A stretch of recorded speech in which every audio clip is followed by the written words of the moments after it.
¿Qué sucede cuando un auxiliar de vuelo, cegado por el prejuicio, humilla a una chica de 17 años en primera clase, obligándola a bajar de un avión lleno? Estás a punto de descubrirlo. Esta no es solo una historia de discriminación. Es la historia de lo que sucede cuando la pasajera subestimada es la hija de un hombre que no solo posee un jet privado. Él es el dueño del juego. En los próximos minutos, serás testigo de un acto de protección paternal tan audaz, tan osado, que paralizó por completo uno de los aeropuertos más concurridos del mundo y le infligió una dosis de karma tan rápida y definitiva que se convirtió en leyenda. El aire en la cabina de primera clase del vuelo transatlántico 715 olía a oxígeno reciclado y un ligero toque empalagoso a limpiador de limón. Para Sola Torne, de 17 años, era el olor de la libertad. Una libertad temporal específica que le brindó volar sola para visitar a su abuela en Londres. Se acomodó en el asiento 2B, un lujoso capullo de cuero que parecía más una cápsula futurista que una simple silla. Pasó la mano por la superficie fresca y lisa, con una pequeña sonrisa genuina dibujada en sus labios. Su padre, Marcus, siempre insistía en primera clase. No se trata de lujo, Sola, le había dicho esa mañana. Su voz, un susurro suave y reconfortante. Se trata de tranquilidad. Tuya y mía. Sola no iba vestida para presumir de riqueza. Llevaba una sencilla sudadera gris extra grande de su universidad de arte favorita, combinada con vaqueros con un elegante desgarrón en una rodilla y unas Nike Dunks impecables. Llevaba el pelo peinado con intrincadas trenzas box, adornadas con delicados cierres plateados que reflejaban la luz. En sus oídos, sus AirPods reproducían un ritmo de baja fidelidad, una suave banda sonora para su entusiasmo. Era una artista, una observadora aguda, y en ese preciso instante su cuaderno de bocetos estaba abierto en el asiento de al lado, con el lápiz listo para capturar el singular ballet del personal de tierra moviéndose en la pista del Aeropuerto Internacional Hartsfield-Jackson de Atlanta. Estaba tan absorta en su dibujo que no se dio cuenta de inmediato de que la azafata, Brenda, se detuvo junto a su fila. Brenda era una mujer de unos 40 y tantos años con un moño rubio apretado y una sonrisa que no llegaba a sus ojos. Su mirada pasó del rostro de Sola a su tarjeta de embarque, y luego de vuelta. Fue una mirada que duró solo un segundo de más, pero que contenía el peso de 1000 preguntas no formuladas. ¿Puedo ayudarla?, preguntó Brenda. Las palabras eran educadas, pero su tono era cortante, con un matiz de sospecha profesional que se sentía profundamente personal.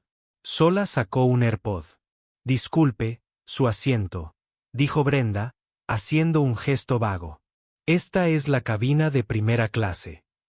Sí, lo sé, respondió Sola, con una sonrisa educada. Cat 2B. Señaló su tarjeta de embarque, que estaba en la mesita junto a su cuaderno de dibujo. Brenda se inclinó, escrutando el papel con exagerada atención, como si buscara una falsificación. Señora Torne, murmuró, saboreando el nombre. Se enderezó. Bien. Bueno, tendrás que poner esa bolsa en el compartimento superior. Señaló la desgastada mochila de cuero de Sola en el suelo. Ah, claro, dijo Sola, alargándola. Solo estaba sacando mi cuaderno. Lo subiré antes de despegar. Todo el equipaje de mano debe estar guardado para el rodaje y el despegue. Sus normas, dijo Brenda con voz inflexible. Observó con los brazos cruzados cómo Sola metía con cuidado su cuaderno de dibujo y lápiz en la mochila, la cerraba y se levantaba para deslizarla en el compartimento superior. Encajaba perfectamente y sobraba espacio. Al volver a sentarse, Sola sintió la mirada de Brenda aún clavada en ella. Era una sensación punzante e incómoda, como ser una muestra bajo un microscopio. Subían otros pasajeros, en su mayoría hombres de negocios con trajes impecables que recibían cálidos saludos diferenciales de Brenda. Una pareja blanca de mediana edad en los asientos 2A y 2C, justo al otro lado del pasillo, se ocupaba de sus maletas, y Brenda se apresuró a ayudarlos con una sonrisa radiante y servicial. Toma, Deja que te traiga eso. Hay mucho espacio. Sola intentó ignorarlo. Su padre le había enseñado sobre estos momentos, estos cortes de papel del alma, como él los llamaba. Sutiles, punzantes y tan fáciles de ignorar para los demás. No dejes que te roben la paz. Sola.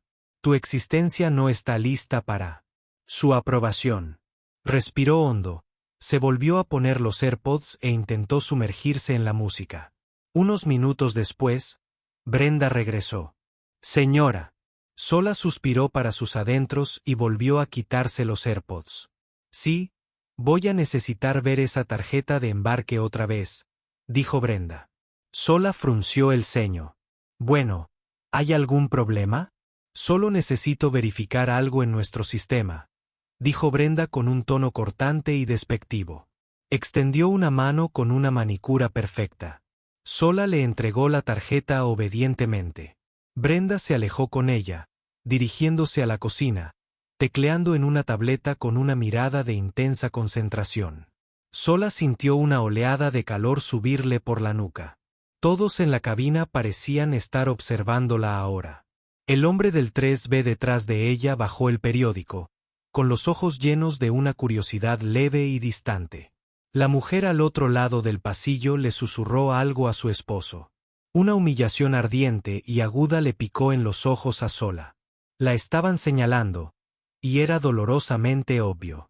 Sacó su teléfono y le envió un mensaje rápido a su papá. Sola, en el avión, se siente raro aquí arriba. Su respuesta fue casi instantánea. Papá, ¿todo bien, pequeña? Sola, la azafata se comporta de forma extraña. No para de revisar mi billete. Es vergonzoso. Papá, su nombre. Sola miró discretamente la etiqueta con el nombre de la azafata al regresar. Sola. Brenda. Papá. Bueno, no te involucres. Solo sé educado. Si insiste, me llamas inmediatamente. ¿Entendido? Sola. Sí, probablemente no sea nada, pero no fue nada. Brenda regresó, con los labios apretados en una delgada línea triunfal. No sostenía la tarjeta de embarque. Señora, me temo que parece que hay un problema con el asiento, anunció, con la voz un poco más alta de lo necesario, para asegurarse de que los demás pasajeros pudieran oír. Nuestro sistema muestra un conflicto con este asiento. Vamos a tener que pedirle que se cambie de asiento. A Sola se le encogió el corazón. ¿Un conflicto? ¿Qué significa eso? Reservé este billete hace meses. A veces pasan estas cosas, dijo Brenda encogiéndose de hombros sin ninguna disculpa. Hay un asiento libre en clase turista plus 24D. Es un asiento de ventanilla. La injusticia era asombrosa.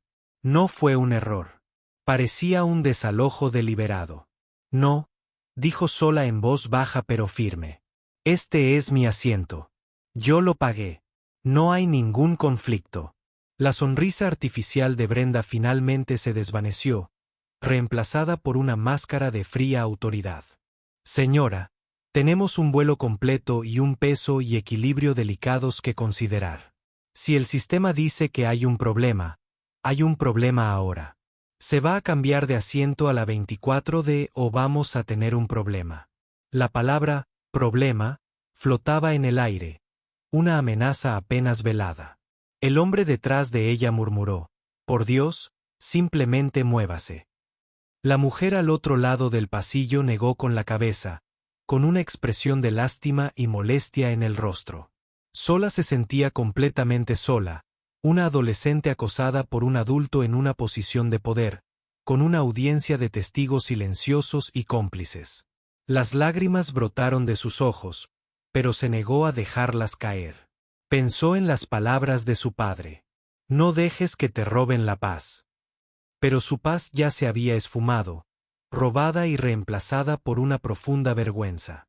Me gustaría hablar con el agente de la puerta o con el capitán. Por favor, dijo Sola con la voz ligeramente temblorosa. Brenda soltó una breve y desagradable burla. El capitán está ocupado preparando el despegue, y el agente de la puerta se ocupa del resto del vuelo. Yo me encargo de esto. Ahora, por última vez, ¿recogerás tus pertenencias y te mudarás? ¿O tengo que llamar a seguridad? Eso fue todo. El golpe final y devastador. Sola la miró como si fuera una delincuente, una amenaza.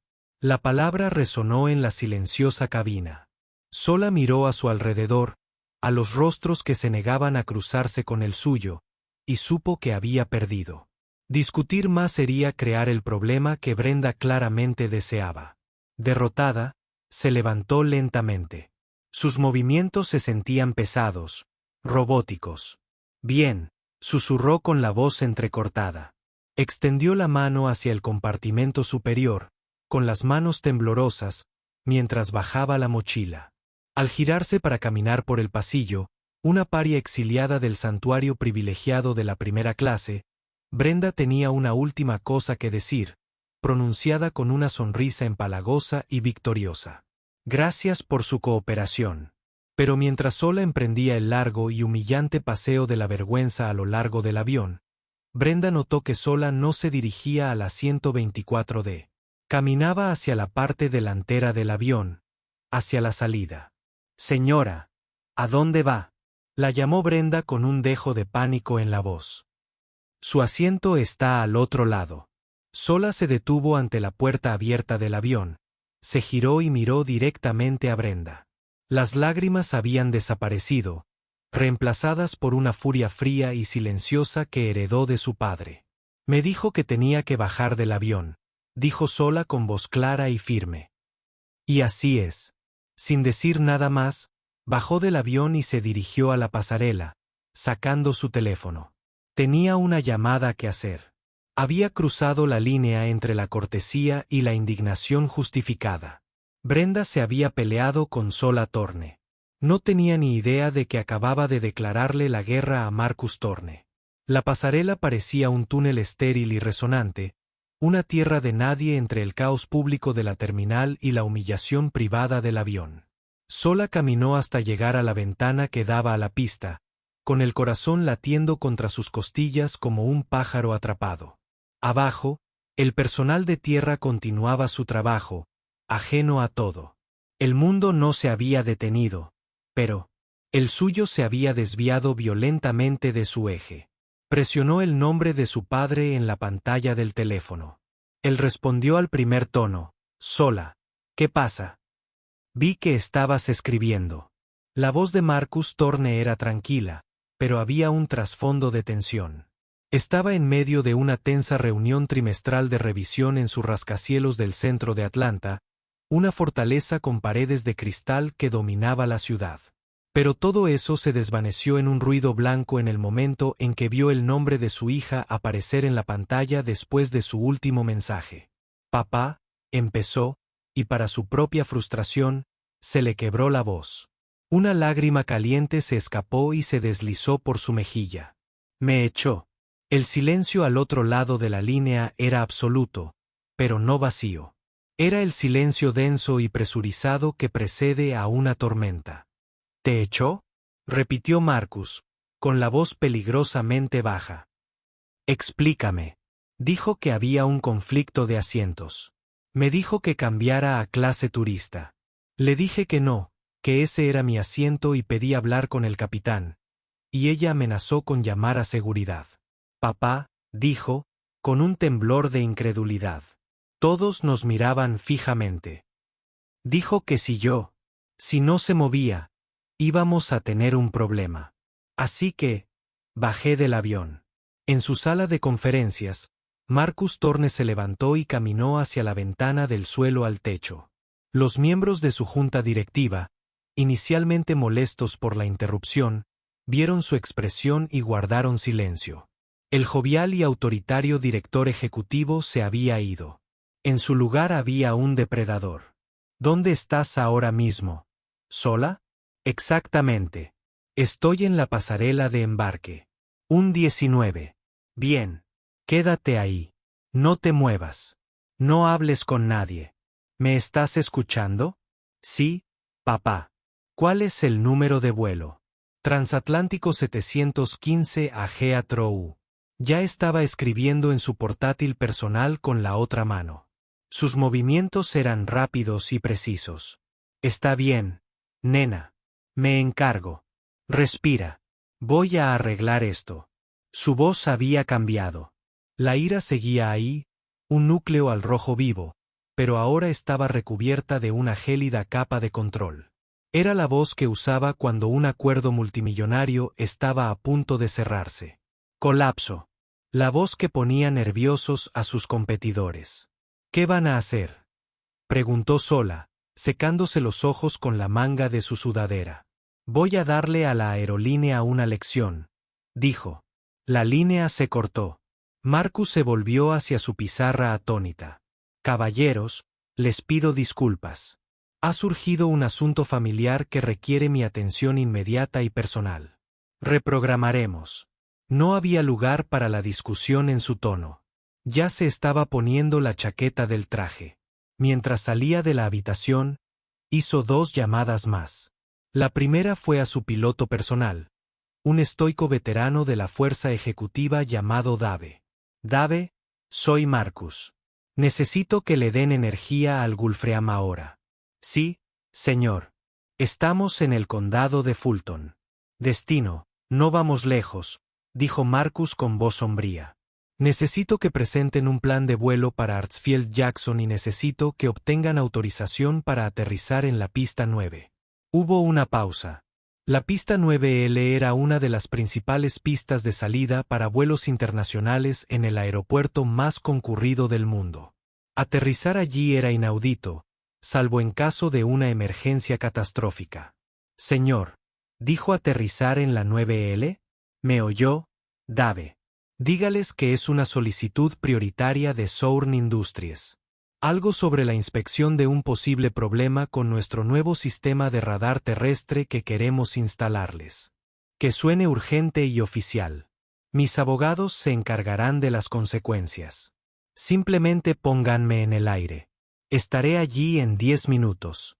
Despegaré en 5, señor. La segunda llamada fue al jefe de su departamento legal. Ellen, soy Marcus.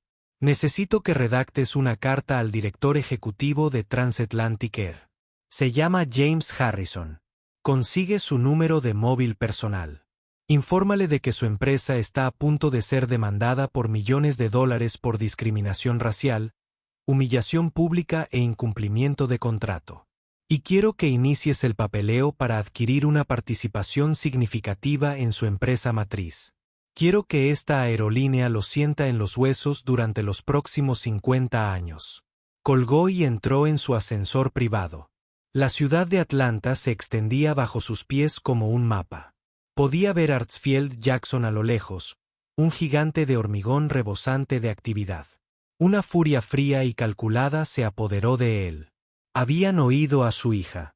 Habían cometido el mayor error de sus vidas corporativas. Creían que estaban tratando con una adolescente solitaria.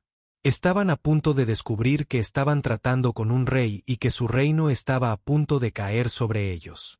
Mientras tanto, de vuelta en el vuelo 715, Brenda se sentía triunfante. Había manejado la situación con éxito. La chica se había ido y el asiento estaba vacío, prueba de su autoridad.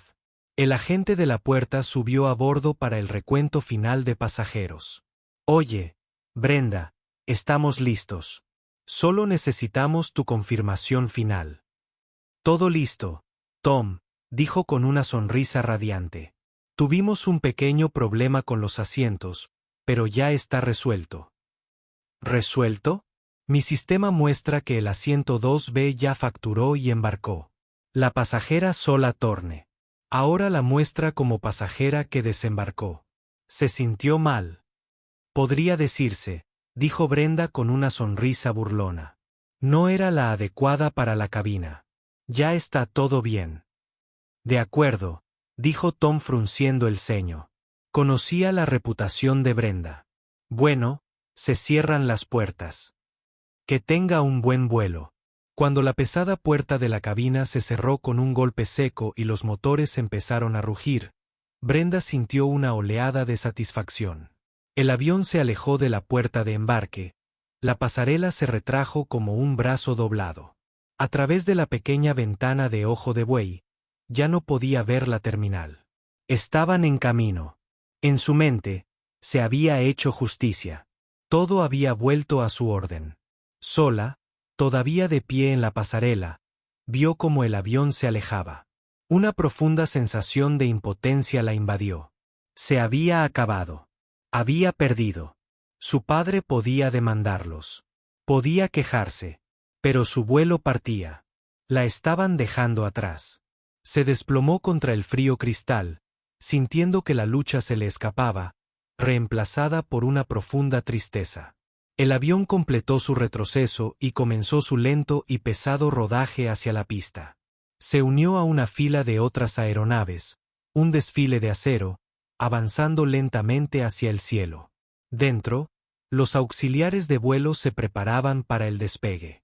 Comenzó la demostración de seguridad y los pasajeros se prepararon para el largo viaje. Todo transcurría con total normalidad. Durante los siguientes 15 minutos, no ocurrió nada. Luego, todo cambió. El vuelo 715 era el tercero en la fila para despegar en la pista 9L. El piloto, un capitán experimentado llamado Frank Miller, podía ver el calor brillar sobre el asfalto que tenía delante. El primer avión, un Lufthansa A380, recorrió la pista a toda velocidad y se elevó con gracia en el brumoso cielo de Georgia. El segundo, un Delta 737, lo siguió. Transatlántico 715, eres el siguiente. La voz del control de tráfico aéreo crepitó en sus auriculares. Posición y espera. Posición y espera. Transatlántico 715. El capitán Miller respondió, guiando con destreza el enorme Boeing hasta el umbral de la pista.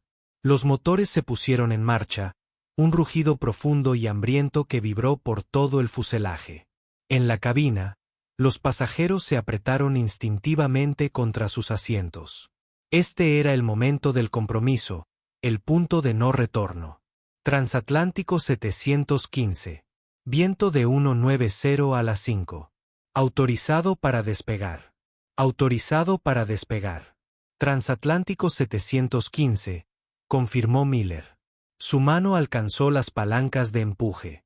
Y entonces una nueva voz cortó el canal, aguda y urgente. Torre, mantenga todas las salidas en 9L. Repito, mantenga todas las salidas. La mano de Miller se congeló. Una orden como esa era rara y seria. Esperando, dijo al micrófono, con el ceño fruncido. Torre, ¿cuál es la situación? Hubo un momento de silencio confuso. Entonces la voz del controlador regresó tensa. En espera 715. Tenemos una aeronave no autorizada en la pista. Al final del tramo de concreto de casi 2 millas, una nueva forma emergía de la neblina de calor. No estaba aterrizando en la zona designada. Descendía rápidamente, con el tren de aterrizaje bajado, apuntando al mismo tramo de asfalto donde el avión de Miller debía descender a toda velocidad. Era elegante, depredador, y pintado de un negro mate intenso que parecía absorber el sol del mediodía. Al aterrizar con una gracia imposible, sus neumáticos rozando el asfalto con una nube de humo blanco, Miller pudo ver el logotipo en su cola, una T estilizada entrelazada con un rayo. Era un Gulfstream G650, uno de los jets privados más rápidos y caros del mundo. Y no se estaba despejando de la pista. Estaba frenando, girando y posicionándose deliberadamente, perfectamente en el centro de la pista, 1000 yardas por delante del vuelo 715. Se detuvo por completo, con sus potentes motores al ralentí y un zumbido audaz. Era un bloqueo. Una oleada de incredulidad invadió la cabina del vuelo 715. ¿Viste eso?, susurró el copiloto, con los ojos muy abiertos. Acaba de aterrizar y estacionarse. Lo veo, dijo Miller con voz sombría. La radio estalló en una cacofonía de voces aterrorizadas. Gulfstream no identificado en la pista 9L. Se encuentra en una pista activa. Se le ordena despejar la pista inmediatamente. La voz del controlador retumbó, cargada de furia e incredulidad. Una nueva voz, increíblemente tranquila, respondió desde el Gulfstream. Torre, aquí Sourn de noviembre del 77. Mantendremos nuestra posición aquí en el futuro previsible. Tenemos un problema crítico de personal que debe resolverse. Sourn de noviembre del 77, tartamudeó el controlador. Industria Sourn, la única e inigualable, confirmó el piloto Dave con frialdad. El capitán Miller del vuelo 715 intervino en la frenética conversación. Torre, aquí el 715 transatlántico. Tenemos una máquina privada multimillonaria estacionada en nuestro camino. ¿Qué demonios está pasando? Dentro de la cabina del vuelo 715, los pasajeros estaban. La inquietud se intensificaba. El impulso inicial de despegue había disminuido, dejándolos en un limbo desconcertante. Murmullos resonaban por los pasillos. ¿Qué ocurre?, refunfuñó un hombre en clase ejecutiva. Brenda, patrullando el pasillo con aire de compostura forzada, ofreció una sonrisa vacía y ensayada. Solo un pequeño retraso en la pista, señor. Saldremos enseguida. Pero sus ojos seguían dirigiéndose a la puerta de la cabina. Sabía que esto no era normal. Un retraso era una cosa. Una parada completa en la pista activa era otra. Un nudo de ansiedad comenzó a apretarle el estómago. Entonces, la voz del capitán llegó por el intercomunicador, tensa por la ira contenida. Amigos, les habla su capitán. Parece que tenemos una obstrucción en la pista que tenemos delante. Nos están reteniendo en la torre y las autoridades del aeropuerto están en ruta. No tenemos más información en este momento, pero parece que regresaremos a la puerta de embarque. Disculpen el retraso significativo. Gruñidos de frustración llenaron la cabina. Un regreso a la puerta de embarque. Esto era más que un pequeño retraso. Era un incidente grave. La almohadilla facial de Brenda. Pensó en la chica a la que había echado del avión. El nombre en la tarjeta de embarque. Torne. Una repentina y repugnante comprensión comenzó a asomarle. Sintió un terror frío que le subía por la espalda. Una sensación tan intensa que casi la paralizaba. No podía ser. Era imposible. Una coincidencia. Tenía que ser. Pero mientras el vuelo 715 iniciaba el lento y humillante proceso de dar la vuelta y rodar de regreso a la terminal que acababa de dejar, Brenda miró por una pequeña ventana. Apenas podía distinguir el origen del caos brillando en la distancia. El elegante avión negro posado en la pista como un silencioso rey de obsidiana presidiendo la corte, bloqueando su camino hacia el cielo. En la pasarela, sola había estado observando todo el drama. Había visto su avión entrar en la pista, sintió una punzada de irrevocabilidad y luego observó con total asombro cómo el avión negro descendía del cielo. Como un ángel vengador. Lo reconoció al instante. Era el Thunderbolt, el avión de su padre. Su teléfono vibró. Era él. ¿Ves a esa niña? La voz de Marcus seguía tranquila, pero podía oír el acero bajo ella. Papá, bloqueaste la pista, susurró. Su voz era una mezcla de asombro y terror. Querían crear un problema, dijo Marcus. Yo solo lo agravé muchísimo. Su avión no irá a ninguna parte hasta que te traten con el respeto que mereces. Ahora quédate quieto. Voy a por ti. La puerta trasera del Gulfstream bajó, convirtiéndose en una escalera. Una figura emergió, recortada contra el cielo brillante. Era alto, vestía un traje oscuro a medida, y se movía con una confianza pausada e inquebrantable. Incluso desde la distancia, sola podía sentir la fuerza de su presencia. Marcus Torne no corrió. No gritó. Empezó a caminar. Bajó las escaleras de su jet privado sobre el asfalto prohibido de la pista activa y comenzó la larga caminata hacia la terminal, puerta A19, donde lo esperaba su hija. Vehículos de seguridad del aeropuerto, con luces intermitentes, corrían hacia él desde todas direcciones. Pero mantenían la distancia, formando una extraña y reticente guardia de honor. Sabían exactamente quién era y no tenían ni idea de qué hacer. El hombre no solo era dueño del jet, era dueño de la pista. La caminata desde el Gulfstream hasta la puerta A19 fue una clase magistral de guerra psicológica. Marcus Thorne se movía a través del caos controlado que había creado con la plácida calma de quien pasea por su propio jardín. Las sirenas de los vehículos de la autoridad aeroportuaria que se acercaban se hicieron más fuertes. Sus luces rojas y azules intermitentes dibujaban trazos frenéticos contra el fuselaje negro de su jet. Pero eran solo ruido de fondo. Su atención era única, una línea recta hacia su hija. Dentro de la terminal, la noticia se había extendido como la pólvora. El personal del aeropuerto, desde los agentes de la TSA hasta los conserjes, estaba agrupado en las ventanas, con sus teléfonos en alto, grabando la increíble escena. En la pasarela, Sola se quedó paralizada, observando a su padre avanzar como una fuerza de la naturaleza. Dos gerentes de operaciones del aeropuerto y un corpulento y sudoroso capitán de policía finalmente lo interceptaron a unos 50 metros de la puerta de la pasarela. «Señor Thorne, no puede estar aquí», gritó el gerente de operaciones, con dificultad para sonar autoritario. «Esta es una zona segura. Han cerrado toda la zona norte del aeropuerto». Marcus se detuvo, recorriendo con la mirada a los tres hombres sin el menor atisbo de intimidación. «Estoy al tanto», dijo en voz baja. Sin embargo, se oía a través del ruido de los motores al ralentí y las sirenas. «Y la zona norte del aeropuerto permanecerá cerrada hasta que mi hija reciba una disculpa personal del capitán de ese avión y del auxiliar de vuelo que la sacó ilegalmente». Señaló con un dedo impecablemente cuidado el vuelo 715, que ahora estaba atracado en la puerta de embarque con aspecto de animal castigado.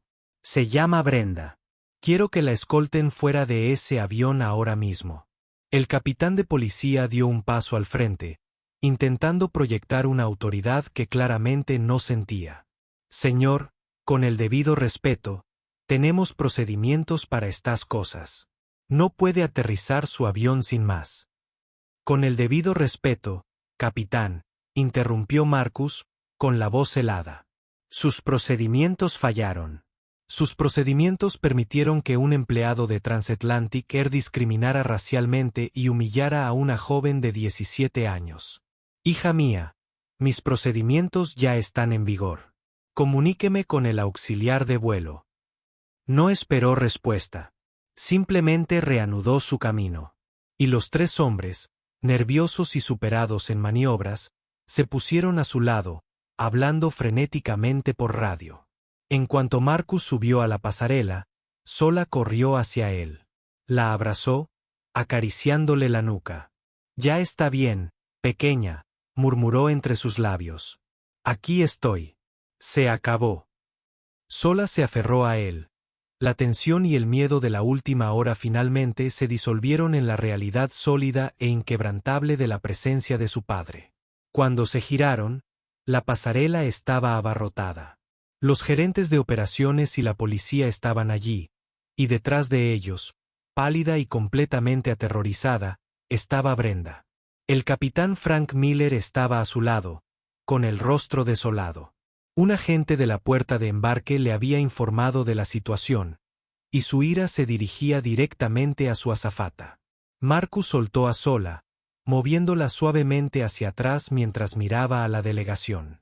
Sus ojos se clavaron en los de Brenda. «¿Eres Brenda?», preguntó. Ella solo pudo asentir, con la garganta demasiado apretada para las palabras. «Mi hija, Sola Thorne, era pasajera confirmada de primera clase en su vuelo», declaró Marcus. Su tono no dejaba lugar a debate. «Cuestionaste su presencia. Exigiste repetidamente ver su billete. Y luego inventaste un conflicto de asientos para que la sacaran de su asiento. Cuando ella te cuestionó con razón, la amenazaste con seguridad. ¿Es ese un resumen preciso de tus acciones?».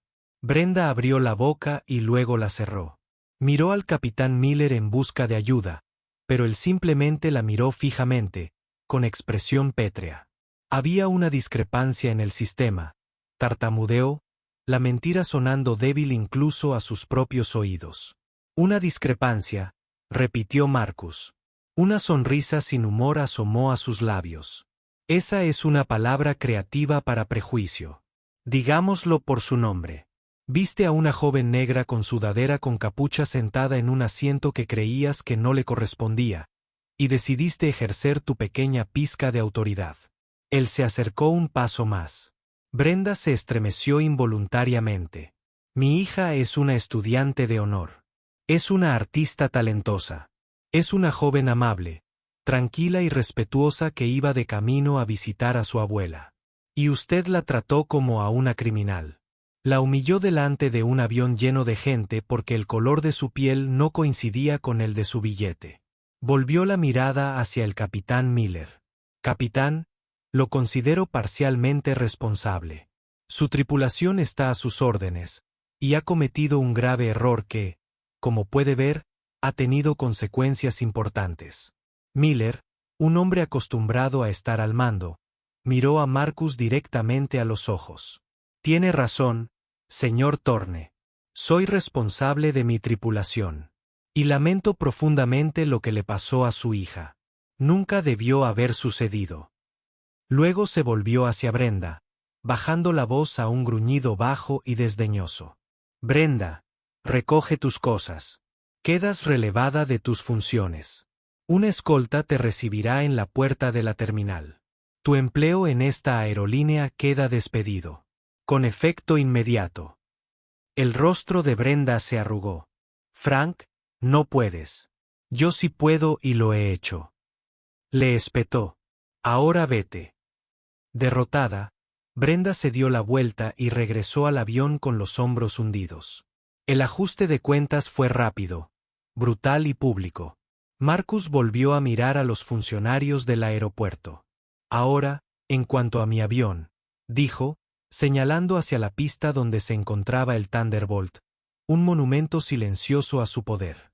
Haré que mi piloto lo mueva tan pronto como mi hija esté cómoda de nuevo en su asiento original, el 2B, y tenga la garantía personal del capitán de que su viaje a Londres será tranquilo e ininterrumpido.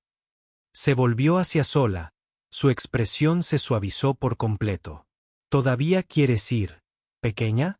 Podemos tomar nuestro avión. Sola pensó un momento. La idea de volar en la comodidad y seguridad del jet de su padre era tentadora, pero entonces miró la puerta del vuelo 715. Pensó en los rostros de los pasajeros que la habían observado en silencio. Enderezó los hombros. No, dijo con voz clara.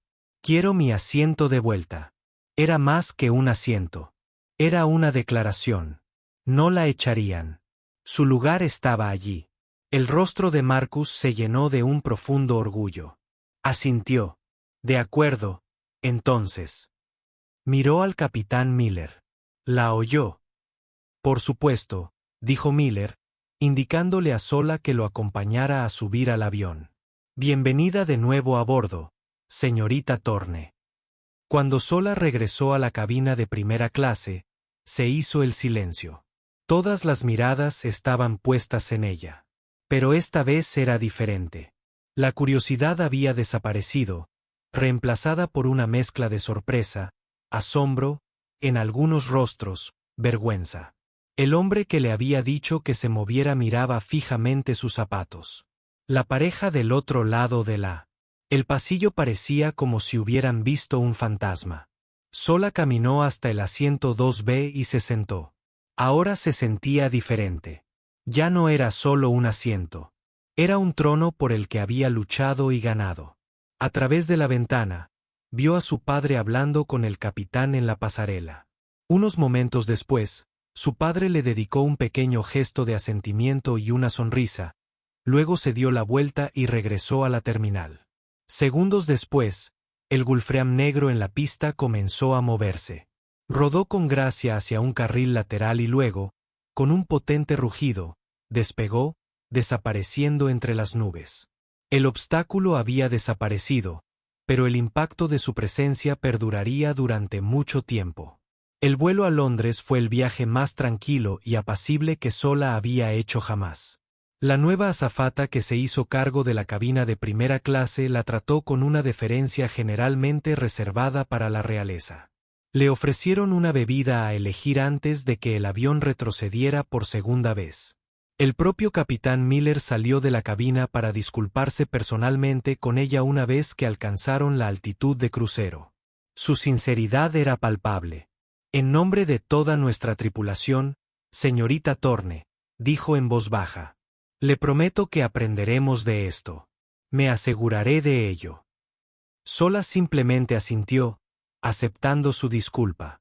No necesitó decir nada más. Su punto había quedado claro, escrito en el cielo y la pista de Hartsfield Jackson para que todo el mundo lo viera. Pasó el resto del vuelo con sus AirPods puestos, su cuaderno de dibujo abierto, por fin en paz. Cuando aterrizó en Heathrow, su abuela estaba allí, tras haber recibido toda la información de Marcus. Abrazó a Sola con más fuerza que nunca. Pero para Brenda, el aterrizaje fue una caída libre. No solo la despidieron. Para cuando su escolta la acompañó hasta las puertas de la terminal, su nombre ya era infame en la unida comunidad aérea. Los vídeos de la pista se estaban volviendo virales. La historia del multimillonario que bloqueó una pista para su hija estaba por todas partes. Y ella fue elegida como la villana de una historia de justicia moderna. Descubrió que su tarjeta de acceso al estacionamiento para empleados había sido desactivada. Le enviarían su último cheque por correo. Cuando intentó solicitar empleo en otras aerolíneas importantes, la puerta se cerró de golpe antes de que pudiera terminar la solicitud. La habían incluido extraoficialmente en la lista negra. La discrepancia que había creado en el vuelo 715 se había convertido en la discrepancia catastrófica que definió su propia vida. Tuvo que vender su apartamento en 6 meses. Obligada a aceptar un trabajo como cajera en un supermercado de descuento. El azul impecable de su viejo uniforme fue reemplazado por el poliéster barato de uno nuevo. Cada vez que un avión sobrevolaba, una amarga sensación de vacío se le revolvía en el estómago. Para los vuelos transatlánticos, el karma era mucho más caro. Marcus Thorne no era hombre de amenazas vanas. Al día siguiente del incidente, su equipo legal presentó la demanda. Fue una gigantesca demanda, que no solo citaba el caso de Sola, sino también docenas de quejas previas por discriminación contra la aerolínea que se habían resuelto discretamente o desestimado. La prensa se dio un festín. Las acciones de la aerolínea se desplomaron un 18% en una sola semana. Simultáneamente, Thor Industries, a través de una serie de sociedades fantasma, comenzó a adquirir acciones de Global Wings, la empresa matriz de Transatlantic Air. Fue una adquisición silenciosa y hostil. En 4 meses, Marcus Thorne se convirtió en el mayor accionista. Su primera medida no fue disolver la aerolínea, sino reconstruirla desde dentro. Forzó la dimisión del director ejecutivo, James Harrison, y de toda la junta directiva. Luego, instituyó un nuevo programa obligatorio de diversidad, equidad e inclusión para toda la compañía, diseñado por destacados sociólogos y expertos en derechos civiles. Era riguroso, costoso e innegociable para todos los empleados, desde los manipuladores de equipaje hasta los pilotos. Financió un programa de becas para aspirantes a pilotos e ingenieros de aviación de comunidades subrepresentadas. No solo quería una disculpa. Quería arrancar la podredumbre de los cimientos y construir algo mejor en su lugar. El momento de aprendizaje, como él lo llamaba, se convirtió en un programa de estudios para toda la empresa. Un año después, Sola regresó a Hartsfield Jackson camino a Londres. Llevaba una sudadera nueva de la escuela de arte a la que asistía. Al cruzar la terminal, vio un gran cartel cerca del mostrador de facturación de vuelos transatlánticos. Era la imagen de un grupo diverso de pilotos y auxiliares de vuelo, todos sonrientes. El eslogan debajo decía, excelencia en el aire, respeto en tierra. Esa es la promesa transatlántica. Al llegar a su asiento, el 2B, por supuesto, el auxiliar de vuelo, un hombre de rostro amable y cálida sonrisa, la saludó por su nombre. Bienvenida a bordo, Señorita Thorne. Es un honor tenerla volando con nosotros hoy. No había vacilación en su voz, ni un atisbo de sospecha en sus ojos, solo respeto profesional. Sola sonrió, una sonrisa genuina y apacible. Se acomodó en su asiento. El familiar aroma a limón y aire reciclado se sentía diferente esta vez. Ya no olía a una escapada temporal. Olía a un cambio permanente. Olía a victoria. Sacó su cuaderno de bocetos, lista para dibujar el mundo no solo como era, sino como debería ser, sabiendo que a veces, para cambiarlo, se necesitaba un padre dispuesto a detenerlo en seco solo para demostrar que pertenecías a él. El karma que había golpeado a Brenda y al aire transatlántico no era solo un castigo.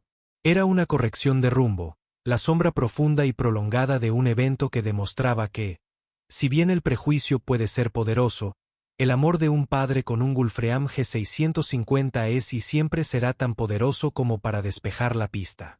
2 años después, el aroma a limón y aire reciclado había sido reemplazado por el olor a pintura al óleo, champán y éxito.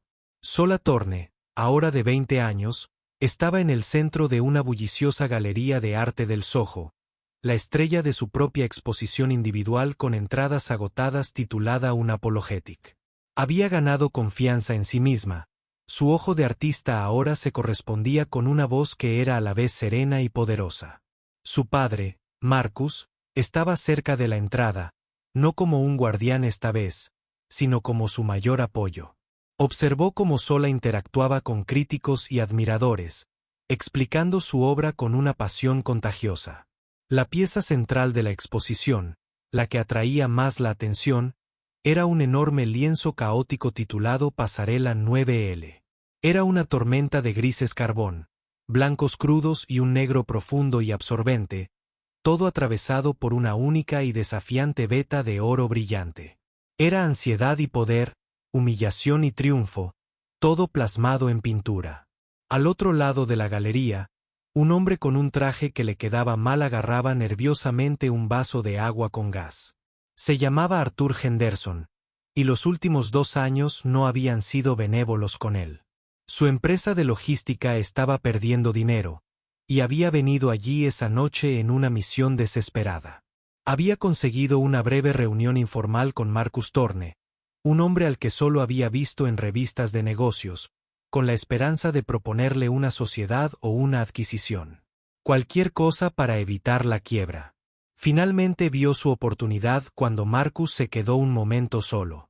Señor Thorne, comenzó con voz ronca. Arthur Henderson. Gracias por aceptar verme. Marcus se giró, con una sonrisa cortés, pero una mirada penetrante y analítica.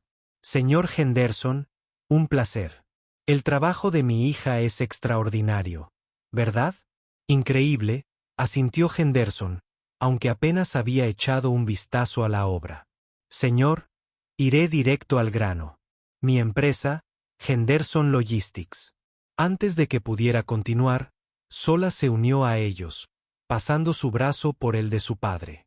Papá, la curadora del Met está aquí.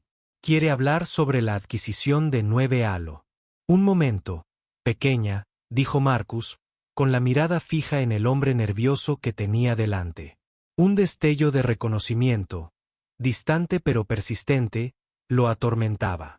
Henderson, nos conocemos. No, señor, no lo creo, dijo Henderson rápidamente. Lo habría recordado. Tengo buena memoria para las caras, dijo Marcus lentamente, con la mirada firme, sobre todo en los aviones. El rostro de Arthur Henderson palideció. La galería, abarrotada y ruidosa, pareció desvanecerse, reemplazada por el silencio sordo y apremiante de una cabina de primera. Vio a una joven con trenzas africanas, a una azafata hostil, y oyó su propia voz impaciente, llena de desdén. Por Dios, muévete. Miró a Sola, la miró de verdad por primera vez, y el horror que la invadió fue un golpe físico. Era ella, la chica del avión. En ese preciso instante, otro fantasma del vuelo 715 se escondía tras una gran escultura abstracta de metal cerca del fondo de la galería. Brenda, Con el rostro demacrado y envejecido más allá de su edad, vestía el mono gris apagado del equipo de limpieza nocturna de la galería. Había visto los carteles de la exposición al entrar, había visto el nombre de Sola Torne, y una morbosa curiosidad autodestructiva la había arrastrado al interior.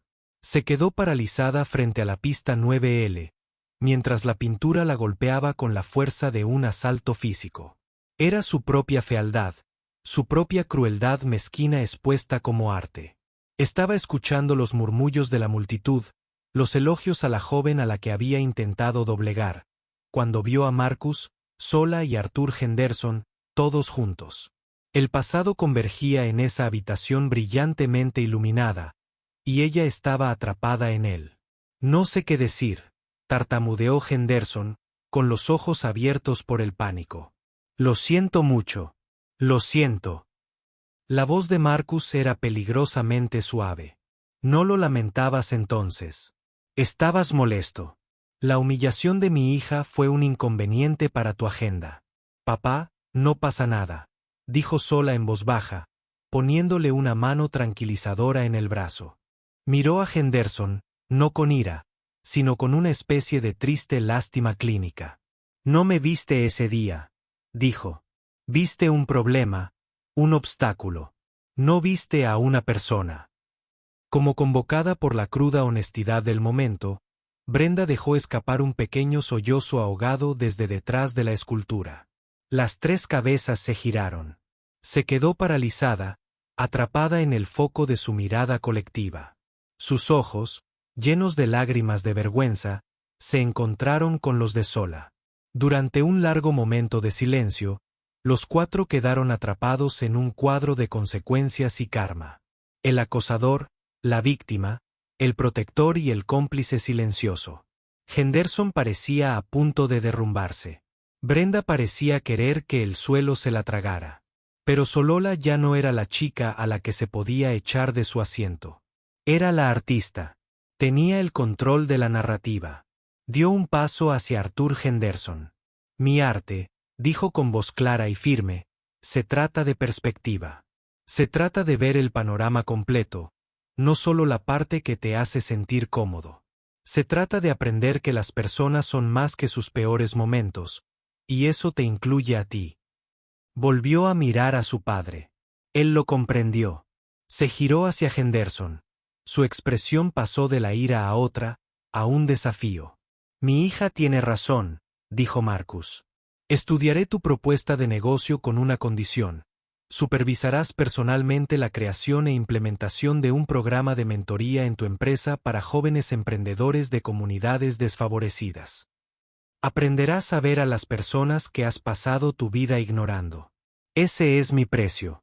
Henderson solo pudo asentir, mudo con una mezcla de alivio y profunda vergüenza. Entonces Sola hizo lo último que nadie esperaba. Caminó hacia Brenda. La exazafata se estremeció, preparándose para un ataque, para un último clavo verbal en su ataúd. Pero Sola simplemente se detuvo a unos metros de ella. No habló. Simplemente miró del rostro surcado de lágrimas de Brenda al cuadro monumental que dominaba la habitación. Sostuvo su mirada por un momento más, una mirada que no contenía odio, solo una profunda y rotunda finalidad. Luego se dio la vuelta y regresó al lado de su padre. El karma no estaba en el castigo. Estaba en el eco. Brenda no fue despedida de nuevo. No le gritaron. No fue avergonzada públicamente.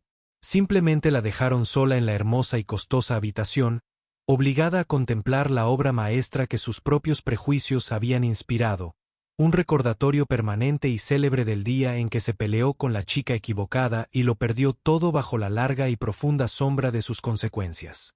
Los meses posteriores a la exposición sin complejos se asentaron en una nueva normalidad. Rangua 9L fue adquirida por el Museo Metropolitano de Arte, y su instalación estuvo marcada por una ceremonia discreta que, para Sola, fue más significativa que el caótico estreno. La pintura colgaba en un ala contemporánea. Su destello dorado desafiante reflejaba la luz, un testimonio silencioso de una historia que ahora se había convertido en una pequeña pieza de la historia cultural. Arthur Henderson, fiel a su palabra, se sumergió en la condición que Marcus Thorne le había impuesto. El programa de mentoría de Henderson Logistics, inicialmente un acto desesperado de autopreservación corporativa, comenzó a cambiarlo. Se reunió con jóvenes emprendedores ambiciosos de barrios por los que solo había pasado con las ventanillas subidas. Escuchó sus ideas, sus luchas y sus sueños. Por primera vez, no solo miraba hojas de cálculo y márgenes de beneficio. Observaba a las personas. Una tarde, una joven llamada Maya, con una idea brillante para un servicio de reparto sostenible de última milla usando bicicletas eléctricas, la presentaba. Estaba apasionada, pero nerviosa. Al ver su lucha, Henderson la detuvo. «Respira», le dijo con suavidad, con una voz desprovista de la antigua impaciencia. «Tu lugar está en esta sala. Tu idea tiene mérito. Hablemos de cómo podemos hacerla funcionar». En ese momento, no solo estaba salvando su empresa. Estaba reconstruyendo su propia humanidad, un emprendedor guiado a la vez. Su empresa se estabilizó poco a poco, pero sus cimientos ya no eran solo hormigón y acero, sino comunidad y oportunidad. Fue un éxito más discreto, menos despiadado, pero fue uno que finalmente le permitió dormir por las noches. El destino de Brenda fue una forma mucho más sutil de karma. Conservó su trabajo en el servicio de limpieza de la galería. Era un trabajo anónimo y silencioso que le permitía pagar las cuentas. Cada pocos meses, su rotación la llevaba al ala contemporánea, y allí se enfrentaba a la pista 9L. Limpiaba el suelo a su alrededor, pulía los cristales de las vitrinas cercanas, siempre bajo la atenta mirada de la pintura que había inspirado. Nunca la miraba directamente durante mucho tiempo. Un vistazo le bastaba.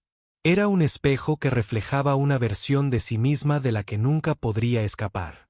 Oía a los clientes hablar de ello. «Se trata de resiliencia», decía un estudiante. «Se trata de prejuicios sistémicos», argumentaba un profesor. «Se trata del poder del arte para decir la verdad», escribía un crítico. Para Brenda, no se trataba de nada de eso. Se trataba de ella. Era el monumento público, silencioso y permanente a su mayor defecto. Su castigo no era una celda ni una demanda. Era el eco silencioso e inagotable de sus propias acciones, plasmadas de forma hermosa y despiadada al óleo y al carboncillo para que todo el mundo la viera, la admirara y aprendiera de ella. Ella era la firma invisible al pie de la obra maestra, un fantasma que acechaba el triunfo que había creado sin querer. Una fresca tarde de otoño, un año después de la exposición, Sola y Marcus estaban sentados en la sala de su casa de Atlanta. Un grueso y brillante catálogo del Met yacía abierto sobre la mesa de centro. En la página había una foto a todo color de la pasarela 9L. «Hoy recibí una carta», dijo Sola, recorriendo con el dedo la línea dorada de la foto. Era de Maya, la primera emprendedora del programa del señor Henderson. Acababa de conseguir su segunda ronda de financiación. Marcus sonrió, una profunda y genuina sonrisa de satisfacción. «Bien», dijo simplemente. «Eso es bueno». Miró de la imagen del cuadro a su hija. La chica de 17 años con sudadera con capucha había desaparecido, reemplazada por una mujer formidable que había encontrado la manera de convertir el dolor en progreso. Había construido un imperio de tecnología y finanzas. Pero nada de eso parecía tan real ni tan duradero como el legado que su hija estaba creando ahora con un lienzo y un pincel.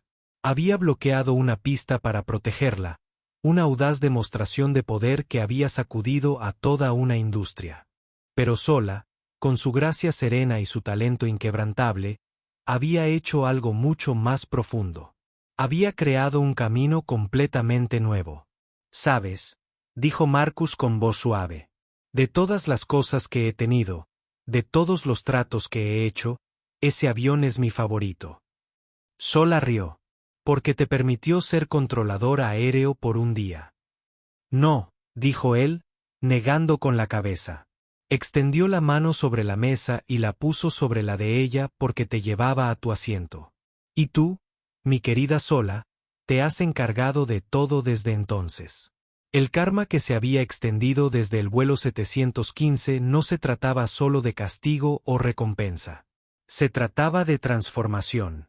Una aerolínea se vio obligada a cambiar. Un empresario desdeñoso aprendió a ver. Una azafata con prejuicios fue condenada a una vida de reflexión. Y una joven artista le enseñó al mundo que la respuesta más poderosa cuando te dicen que no perteneces es crear un espacio tan hermoso, tan auténtico y tan propio sin complejos que el mundo no tenga más remedio que detenerse, mirar y admirar. Ese simple acto de desafío de Sola y la poderosa respuesta de su padre no solo acabaron con la carrera de una mujer. Obligaron a toda una corporación a confrontar su propia reflexión y cambio. Es un recordatorio conmovedor de que enfrentarse a la injusticia, por pequeña que parezca, puede generar consecuencias inimaginables. ¿Qué te pareció la poderosa acción de Marcus Thorne? ¿Fue el acto supremo de un padre protector o demasiado extremo? Comparte tu opinión en los comentarios. Leemos todos los comentarios. Si esta historia te conmovió, dale me gusta a este video y compártelo con quien necesite escucharlo. Y para más historias increíbles de karma, justicia y el poder del espíritu humano, suscríbete y activa las notificaciones. No te pierdas lo que viene.